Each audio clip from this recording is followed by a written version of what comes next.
ನೋಡಿ ಹುಣ್ಣಾಗಿತ್ತು, ಅದನ್ನು ಅಪೋಲೋ ಹಾಸ್ಪಿಟ್ಲಿಗೆ ರಾಜ ಕುಯಿಸ್ಕೊಂಬನ್ನೆ, ಅದು 10 ಲಕ್ಷ ಬಿಲ್ ಮಾಡಿದ್ರೆ ಅಪೋಲೋ ಹಾಸ್ಪಿಟಲ್ ಥರ ಏನು ಮಾಡಲಿಲ್ವಲ್ಲ. ಇವತ್ತು ವೈದ್ಯಕೀಯ ಕ್ಷೇತ್ರ ಏನಾಗಿದೆ, ಮಾರ್ಕೆಟಿಂಗ್ ಮಾಡಿದ್ರೆ ಅವರು ಪೇಷಂಟ್ ಹಿಡ್ಕೊಂಡು ಹೋಗ್ಬೇಕು, ಅವ್ರು ಕೊಟ್ಟರೆ ಅಲ್ಲಿ ಯಾರ್ದು 10 ಲಕ್ಷ ರೂಪಾಯಿ 20 ಲಕ್ಷ ಯಾರ ಹತ್ರ ಇದೆ? ಯಾವ ಆಸ್ಪತ್ರೆ ಬಿಲ್ 5 ಲಕ್ಷ ರೂಪಾಯಿ ಕಡಿಮೆ ಬರೋದಿಲ್ವಾ? ದುಡ್ಡು ನಿಮ್ಗೆ ನೋಡೋದೇ ಇಲ್ವಾ?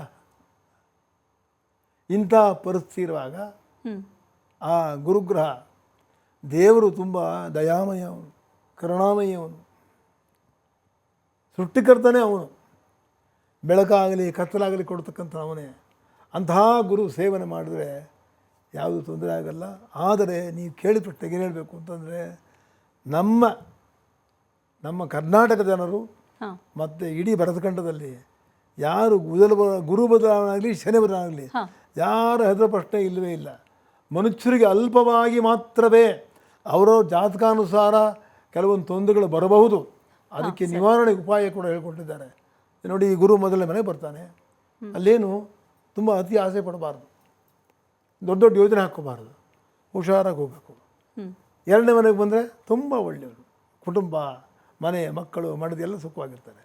ಮೂರನೇ ಮನೆಗೆ ಬಂದಾಗ ಲಾಭ ಕೊಡ್ತಾನೆ. ನಾಲ್ಕನೇ ಮನೆಗೆ ಬಂದಾಗ ಅವನು ಮನೇಲಿ ವಿದ್ಯೆ ಇದ್ದವ್ರಿಗೆ ವಿದ್ಯೆ ಕೊಡ್ತಾನೆ. ಐದನೇ ಬಂದಾಗ ಕಾರ್ಯಸಿದ್ಧಿ ಮಾಡ್ತಾನೆ. ಆರನೇ ಮನೆಗೆ ಬಂದಾಗ ರೋಗವಿದ್ದರೆ ದೇವತಾ ಪ್ರಾರ್ಥನೆಯಿಂದ ಅದನ್ನು ಹೋಗಿಸ್ಕೋಬೋದು.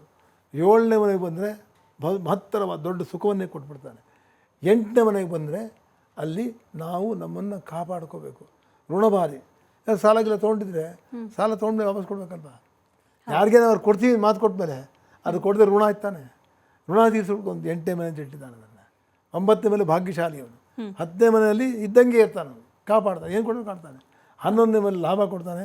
12ನೇ ಮನೆಯಲ್ಲಿ ರೋಗಾರುಣ ಶತ್ರುಬಾಧೆ, ಶತ್ರುಗಳನ್ನು ದೂರ ಇರು.